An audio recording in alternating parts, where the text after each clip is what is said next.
Ako si Josefa, ang reyna ng Costina. Hangad ko ay makatulong at magsilbi sa aking mga kababayan. Nang biglang...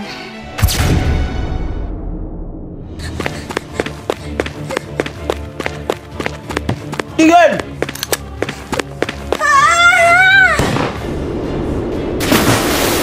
Nagbago ang takbo ng buhay ko dahil sa mga gustong magpabagsak sa akin.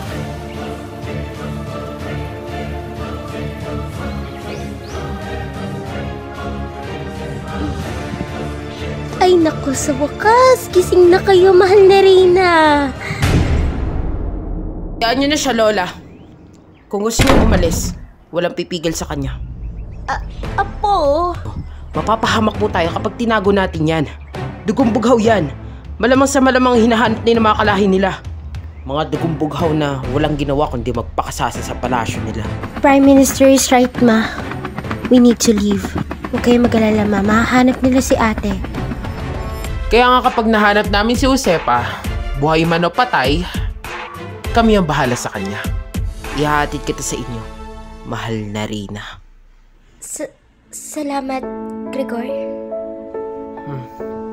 Alam kong hindi mo pa ako mapagkakatiwalaan sa ngayon dahil bago mo pa lang ako kakilala. Ngunit sa sasabihin ko, kaya mo ba akong paniwalaan, mahal na Reyna? Tama ka. Bagong kakilala pa lamang kita. Pero ikaw ang nagligtas sa buhay ko. Kaya wala akong karapatang hindi ka pagkatiwalaan. Nakikita ko pong mabuting tao si Gregor. Hindi niya po ako ililigtas sa lawa kung hindi po siya mabuting tao. Maaari pong kinakain lamang siya ng galit at sakit dahil sa pagkawala ng pamilya niya. Halika na.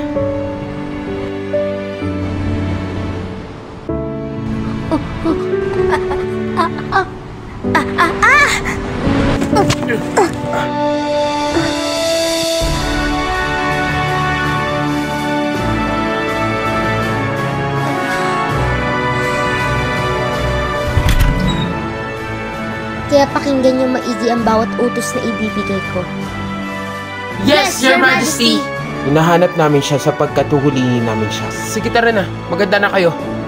Parating na ang mga pulis. Bistado na tayo.